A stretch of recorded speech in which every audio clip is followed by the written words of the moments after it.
Would you lock yourself inside your house because there's a spider at the door? No, that's not your thing. Well, that's definitely my thing, but you could be limiting yourself in many other ways. Hi everyone, this is Randa. I'm a feminine leadership coach, and in this video I want to talk about fear. But first, let me share with you this story. Once there was a little kid who was leaving school, and he got an A on his test, and he's very happy and very proud of his success. He was rushing home to tell his mom about his achievement. And on his way home, he was holding a stick that he was using to hit on the fences on his way. And so he's making this noise. He's just happy and expressing that happiness. He's making this noise as he hits that ruler against the fences. Turns out the neighbor's dog was not on the leash, and the dog got triggered by that sound and started chasing the boy. The boy could barely run away from the dog and got home safely, but he was in a state of fear. He was stressed. He was really scared. What happened when he got home is that his mom would look at him and would tell him, "You're good, there's nothing wrong with you, go to your room."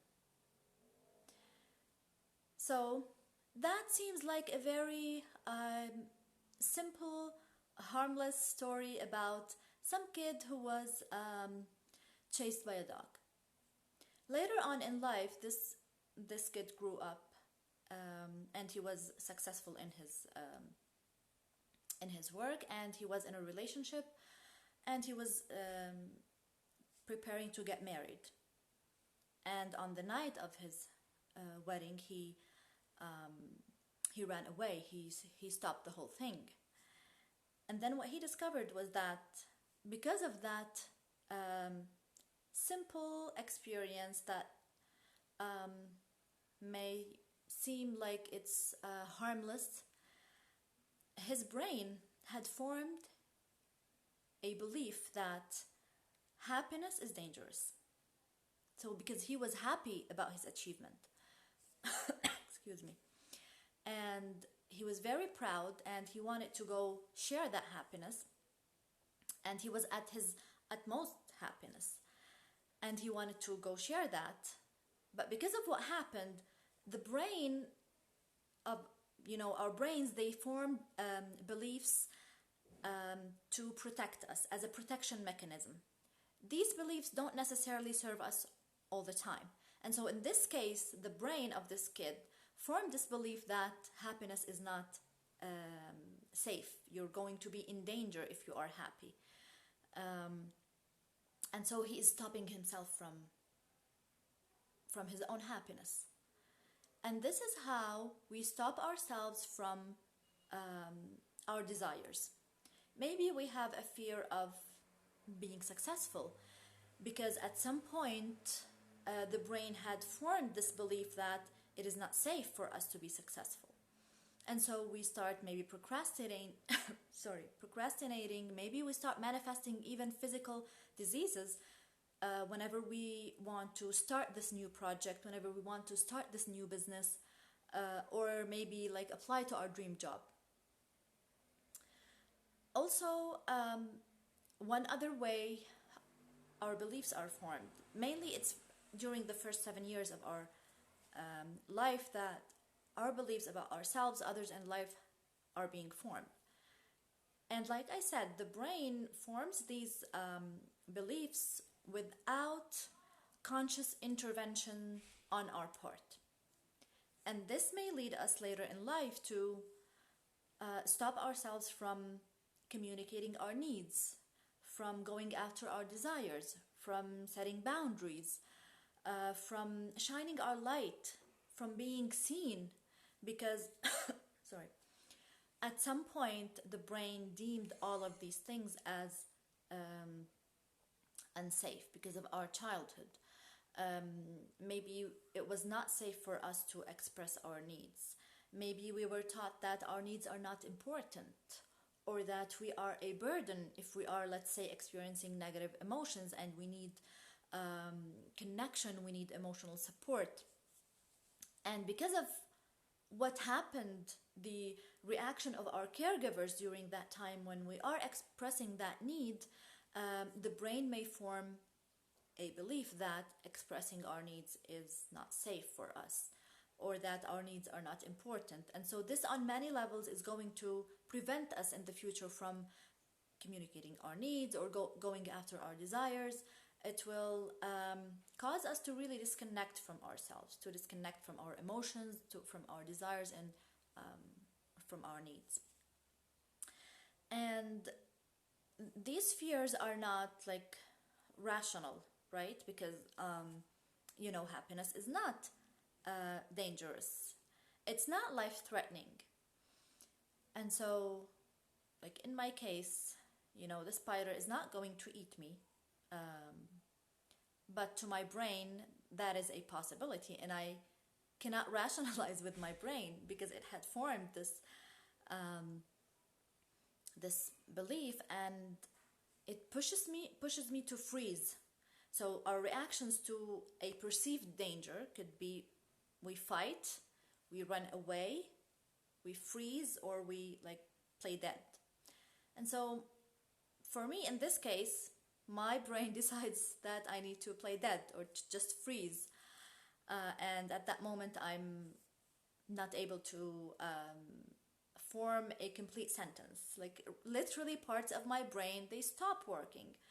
I can't even say that I need help and that there's something going on, there's a spider that is going to eat me.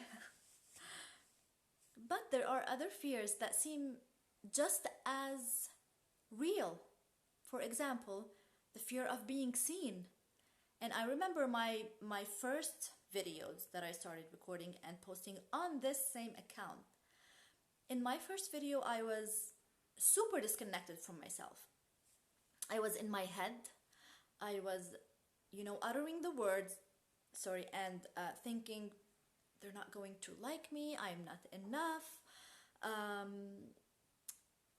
I'm boring. I was monotonous. My voice tone was super monotonous, and I was rigid. I was freezing because of the limiting belief that it is not safe for me to be seen. I'm going to be rejected if I am seen for who I am.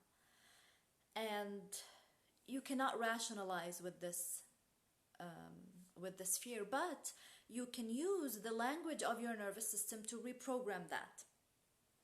And so we need to teach the nervous system, to teach the brain that this activity or this event is safe for me.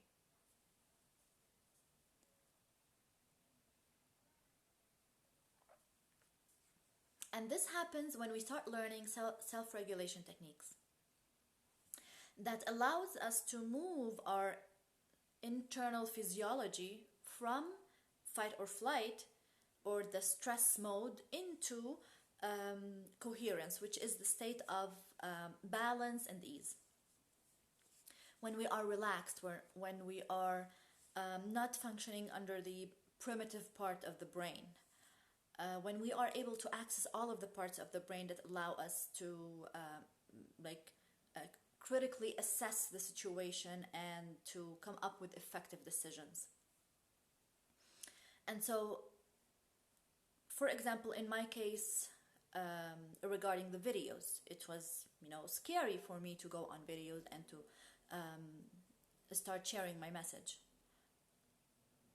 until I started little by little teaching my brain that this is safe by using these self-regulation techniques that I teach my clients in my coaching program.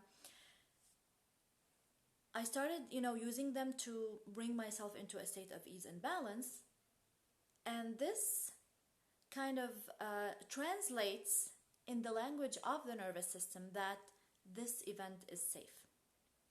And so the more you do it, the more the brain is going to perceive it as safe, and the resistance is going to subside until it is no longer there. It just disappears. And this is what sometimes we fail to notice when it comes to how we react to our fears, how we are stopping ourselves from showing up in life, from showing up for our business, from showing up for our dreams, from communicating our needs, from going after our dreams. It is not an easy process, because facing those fears is really hard for the nervous system and for the brain. You're physically and mentally and energetically coming face to face with a perceived danger that your brain has decided that this is not safe for your life, this is a danger for your life.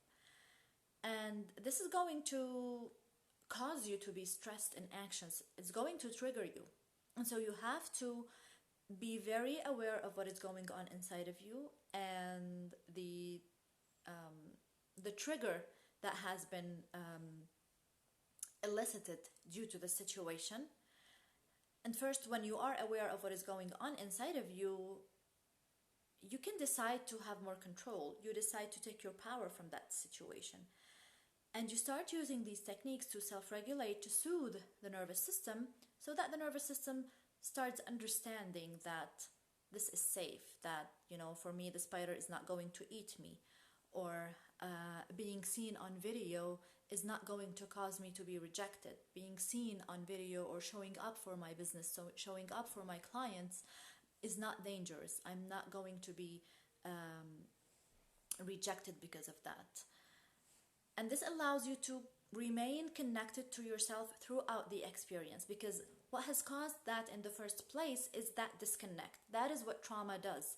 It disconnects us from ourselves. And so the cure, if we can say it, is to reconnect back to ourselves and keep reconnecting to yourself every time, to move yourself back into that physiological state where your brain and your nervous system understands that it is safe for me to be happy. It is safe for me to be successful. It is safe for me to be seen. It is safe for me to show up. This is what your brain wants to experience. Everything you do, your brain wants you to be safe. This is the primary function of the brain, to keep you alive, to keep you safe. And so anything that we want to lessen the resistance about, we have to convince the brain that it is safe. But you don't convince the brain rationalizing with it. You convince the brain, the nervous system, by speaking its language, by moving your body every time you step into like recording that video, every time you step into that conversation with your partner to express your needs, every time you step into a situation where you have to maybe speak up for yourself or set boundaries. So you soothe yourself, you self-regulate, and then you take that action. This way you're going to stop yourself from having to lock yourself inside the house because of that spider. I can tell you one thing. I did a session to an EFT session to kind of have more control on this phobia, and it did work a little bit. At least now I can express myself. I don't freeze anymore. I can run away. Previously I wouldn't be able to do that. I would just like freeze and almost faint. I would call my brother who's in the next room to come and save me. But this is how the stress mode acts inside of the body. And the same thing happens when the brain perceives something that is not physical. It perceives it as danger. For example, being loved. Sometimes for some of us, being loved is dangerous because of a childhood trauma, because some experience made the brain create this belief inside of us that it's not safe. And so for me, it's the spider.